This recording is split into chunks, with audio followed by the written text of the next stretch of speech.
Oh, it feels so weird to make videos again. I blah, blah, blah, blah. I feel like I made video. Blah, blah, blah, blah. I feel like I've aged about 20 years since I last sat down and just had a chat on YouTube. But unfortunately, it's something I fundamentally believe in as a practice. And also, why'd I have to make it so serious? And also, it's just bloody fun. So I'm going to sit down again and do that, even though we've been through so many postmodern phases of this channel that it should not surprise you that I have no idea what I'm doing. I used to do this thing that qualified me as a booktube channel, where I sat down and I talked to you about books, and we haven't done that in ages. First of all, and something I've been tweeting about and wanting to tell you about properly for ages but just haven't had the time to sit down and make a video about, is that I am in an audiobook. This has been one of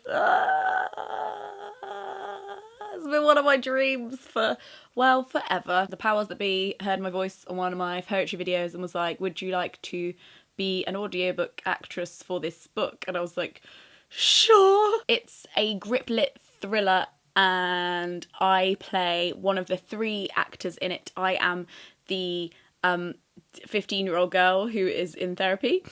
So there's 3 characters in this book, and I'm only one of the characters. So one of the actors who's playing the main guy has emailed me to be like, let's coordinate on accents because I have to talk like you and you have to talk like me, and I'm like, cool. So I'm gonna call him. Hi, is that Jack?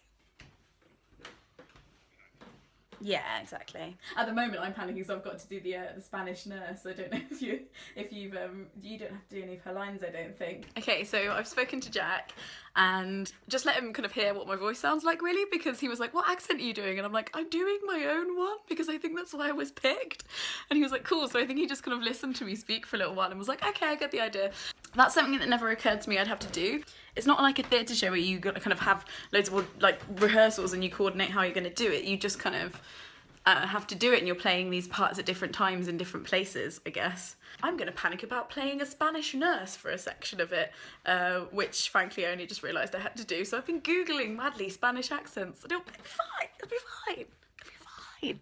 I got to go to the studio and I got to work with the producer and I got to play one of the roles in this book, which is The Beauty of the End by Debbie Howells. It's in the W.H. Smith top something. It's a very cool book. Very cool. Very crimey. Very scary. I'm very scared of the dark. Okay, now I'm getting really nervous.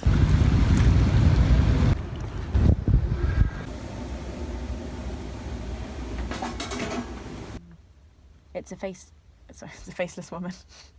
That would be terrifying. It's a woman's faceless voice. What?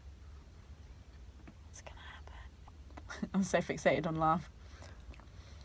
Double posh. Yeah, I know the world is gone forever. Tears everywhere. Applause.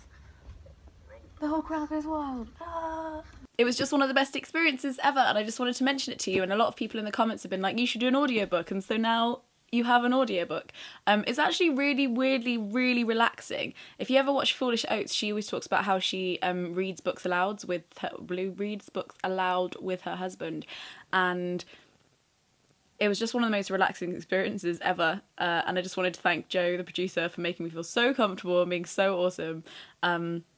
It's actually harder than you think, but the kind of act of concentrating was like really relaxing and I just really enjoyed it. So if anybody, I'd really like to do some more audiobooks, just myself, of books that are in the public domain. So maybe like A Room of One's Own by Virginia Woolf or something like that. I don't know. So if you have any suggestions of books that you'd like me to read aloud, put them in the comments below because I really enjoyed it and I found it really relaxing. So yeah, that is available on Audible if you would like to buy it. That's not a plug because I already got paid to do it. If you want to buy it, you should, because it's actually a really, really great read. And also you can hear my dulcet tones and pretend I'm sitting at the end of your bed telling you a story. I think I might be the only booktuber that's really into self-help. Let me know if there's any others, but like, I feel like self-help is going to be my new niche as a booktuber. This is a book called Do Purpose. It's part of the Do series, and this one is called Why Brands with a Purpose Do Better and Matter More.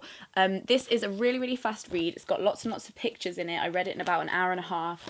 And if you are thinking about trying to change the world, but also think you might be a little bit of a dick and quite naive, this is a really great thought experiment and like motivational points to work your head around and try and think about how you would execute that without being a dick. It talks about not relying on good principles to sell a bad product, and it's also just loads of really good things to think about when you're thinking about whether it's possible that you could start your own business or maybe try and change an industry. This is an example of a page I really, really like. The competition have more of everything than you. More staff, more history, more distribution, more patents, more sales, more infrastructure, more contacts, more marketing, more money. And then it goes on like that. And then the other side says, the competition have more of everything in you. More meetings, more committees, more red tape, more politics, more internal fighting, more rules, more regulations, more ideas being killed by research than you, more outdated business models, more demotivating staff than you, more people wondering, what is this company all about than you? It has some ways to take care of yourself while you're trying to do a cool thing. It has some really like hard-hitting stuff about just putting in the hours and firing people that don't work. And it's just, I really, really like this series and I think it's really cool. I also have hold on. Do story, how to tell your story so the world listens, and also do improvise, less push, more pause, better results, and your approach to work. Yeah. This one's just a reminder that Kill the Boy Band is out. It has a cooler cover now. Ding. But I talked about this one last year, like literally about 8 months before it was out, and I was raving about it. So I will link my video below about that. But it's basically a really intelligent, well executed, easy to read meta study of fanfic, but as a rom-com between 4 girls who accidentally kidnap a band called the Ruperts, who are surprisingly, I did say, quite like One Direction, and they kidnap them in a hotel and they may or may not kill one of them.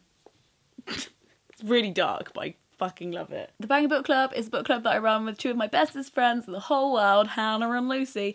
And last month we read Trumpet, so I just wanted to flag that that's a thing. There's a link to the podcast below. I got to actually spend some time with Jackie Kay, touring with her earlier in the summer, so I'll link that video below I did with Pam Macmillan. Jackie Kay is a gut-changing poet, and this is the only book that she's written. It is one of the most hearty, sweeping, poetic looks at the idea of privacy and gender of our time. And it's amazing. And then lastly, I just wanted to quickly talk about Harry Potter. I was so nervous about this book coming out because I didn't really know what I wanted it to be. And turns out that is exactly how I approached the first Harry Potter, and that's why my relationship with J.K. Rowling still works, because I never want to come to one of her books and think, this is what I want it to be, this is what I'm owed, and come away feeling disappointed, because I don't treat any other author that way, and nobody should treat her that way. So I wrote a whole article that I will link below about what I think about people who don't like this play. So if you want to read about my thoughts about that, I'll link my article below. But Harry Potter and the Cursed Child, man. Made me cry in ways I didn't know. I actually can't really react to this properly either, so this isn't really a book review because I need to reread it, because I just my voice is wavering. This was everything I needed it to be, and everything that I think J.K. Rowling needed it to be, and that's the most important thing, right? I have tickets for 2017 in October, so a year and a bit away, but I will see it eventually. Pottermore also sent me an amazing box of treats, the unpacking of which I put on Snapchat. What is this?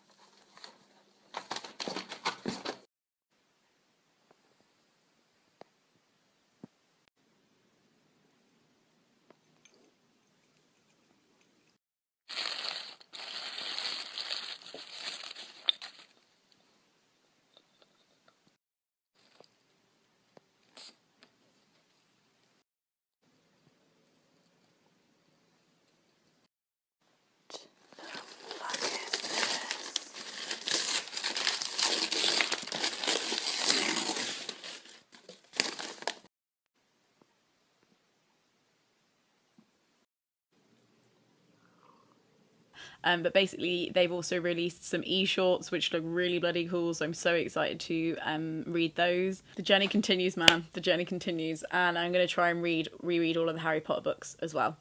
I have so many feelings about this, but if you like more eloquent ones, you should probably go listen to the podcast Witch Please, which is, by the way, my favourite podcast of all time, and it's all about Harry Potter. I've read 42 books this year, and I reviewed about 10. So I will get around to that. Some of them will be quite sweeping, but in some ways it's been nice because it's been proof to myself that this channel just isn't just about books, it's also about poetry and thoughts and other stuff that I've been doing. And it also proved to me that I definitely do read for myself. I don't just read to review or read to like do YouTube, so that's been really nice. Sorry I'm a bit sleepy and slothy in this video. I'm just like, what is YouTube? What is life? I feel nervous in front of you guys for some reason, I don't know why. What are you guys reading at the moment? Let me know, and I will speak to you in my next video. Bye. Ask me what I remember most about my granddad. Which coast I always have one foot planted on. Whose hand I can still feel on my